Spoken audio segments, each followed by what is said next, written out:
Dictation start होगी 5 second बाद।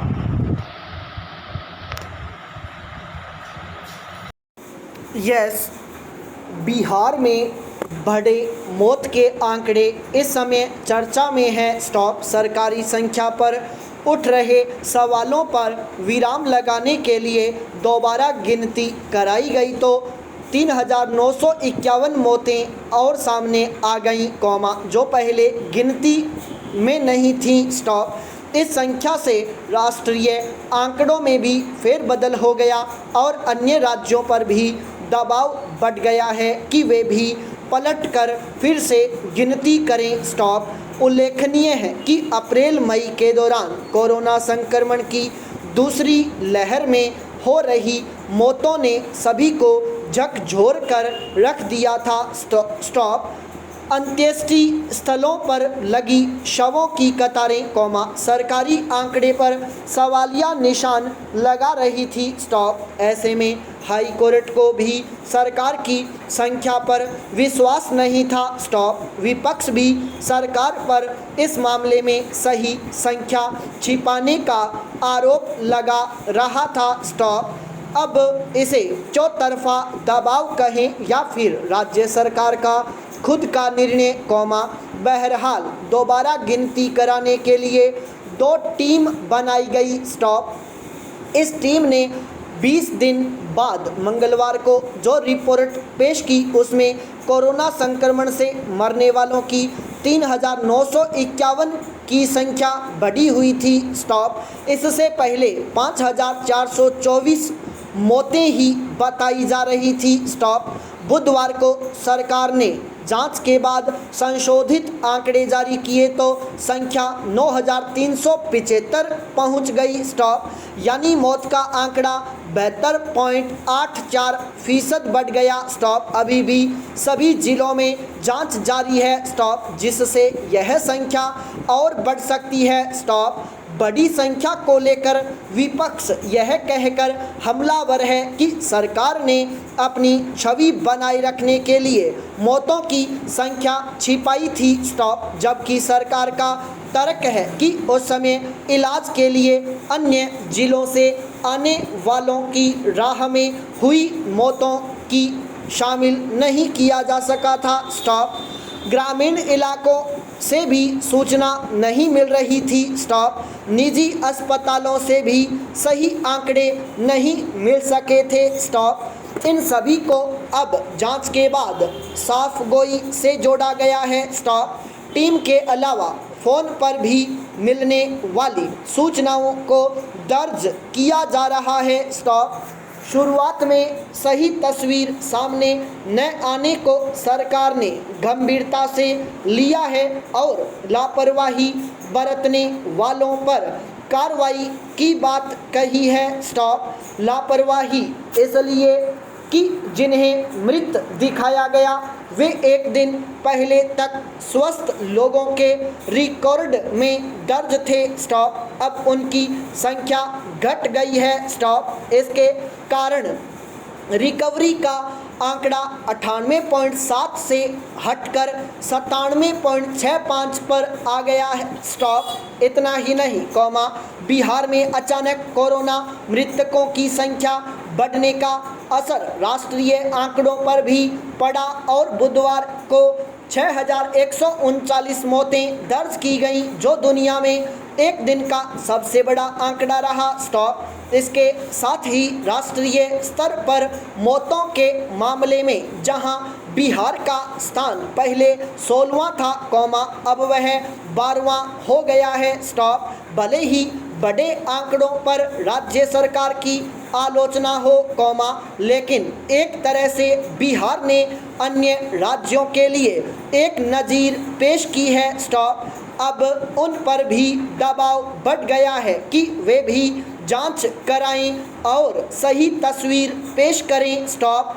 चूँकि बिहार ही एक ऐसा राज्य है जहां कोरोना से मौत पर 4 लाख का मुआवजा दिया जा रहा है। स्टॉप। इसलिए बिहार में इस कदम को सराहनीय माना जा रहा है। स्टॉप। जिस दिन मौत के नए आंकड़े सरकार को मिले, उसी दिन कैबिनेट में 300 करोड़ रुपए भी इस मद में जारी कर दिए गए। मुआवजे के लिए अब वो लोग भी सामने आ रहे हैं जिन्होंने अपने स्वजन की मौत पर कोरोना के कारण को छिपाया था। अब लोग फ़ोन से भी सूचना दे रहे हैं और उसे जोड़ा जा रहा है। इसके अलावा इस प्रक्रिया को भी इतना सरल बना दिया गया है कि मुआवजा लेने के लिए भी किसी को बहुत भागदौड़ की ज़रूरत नहीं पड़ रही। इससे उन तमाम लोगों के आंसू कुछ हद तक पूंछे हैं, जिन्होंने अपनों को खोया है। अब शुक्रवार को सरकार ने जांच के बाद की रिपोर्ट हाई कोर्ट को सौंप दी है। हालांकि हाई कोर्ट सरकार की रिपोर्ट से संतुष्ट नहीं हुआ है और शनिवार को भी इस पर सुनवाई जारी रहेगी।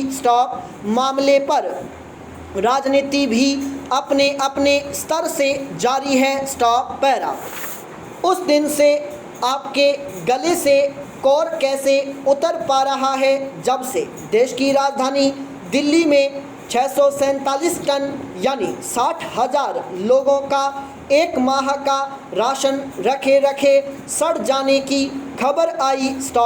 ऐसे महामारी के दौर में ऐसा जघन्य अपराध भला कोई कैसे कर सकता है कि 60,000 लोगों को अनाज देने के बजाय उसे सड़ने के लिए छोड़ दें। क्या मंशा हो सकती है इसके पीछे? महामारी के इस दौर में सभी राज्य सरकारों ने कम ज़्यादा अपने राज्य में ज़रूरतमंदों के लिए राशन की व्यवस्था की। लेकिन उसी दिल्ली में ऐसा होना, जहां पिछले वर्ष कोरोना की पहली लहर में लोग रोजी के साथ रोटी के संकट में यहां से अपने गांवों की ओर उम्मीद भरी राहों पर चले गए थे। लाखों लोगों का हुजूम सड़कों पर उतर आया था। और हमने उसी दौरान प्रधानमंत्री राहत कोष से मिले अनाज को सड़ाना मुनासिब समझा, बजाय उन लोगों को बांटने के। सोचिए, यदि उस कठिन घड़ी में हजारों लोगों को एक माह का अनाज दे दिया जाता तो कितनों का पेट भरता। पिछले वर्ष अप्रैल में आया यह अनाज जुलाई अगस्त तक वितरित हो जाना चाहिए था, लेकिन यह क्यों नहीं बंट पाया, इसके बारे में किसी भी अधिकारी को कुछ पता तक नहीं है। सभी बगले झांक रहे हैं। इस राशन को सड़ाने के पीछे की मंशा ने बहुत सारे सवाल खड़े कर दिए हैं।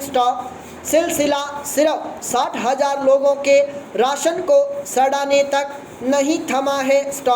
कहते हैं न कि धीरे धीरे भ्रष्टाचार की परतें खुलती हैं, वही हुआ एक के बाद एक। सिर्फ दक्षिणी दिल्ली लोकसभा क्षेत्र में ही 25 से ज़्यादा स्कूलों में 10,000 टन अनाज सड़ चुका है। पिछले वर्ष 80 लाख लोगों के लिए केंद्र सरकार की ओर से गेहूं, चावल, दाल के रूप में यह राशन दिल्ली सरकार को मुहैया कराया था। अनाज सड़ रहा है, आप मौन हैं। ये ऐसे आंसुओं के सवाल हैं जो उस अनाज भंडारण स्थल से बहुत दूर नहीं थे। मसूदपुर के प्राथमिक विद्यालय जहां अनाज का भंडार था, उसी के आसपास जहां वोट मांगने के लिए नेतागण भ्रमण करते रहे हैं, वहीं झोपड़ी में रहने वालों की 2 वक्त की रोटी मैसर करा देते।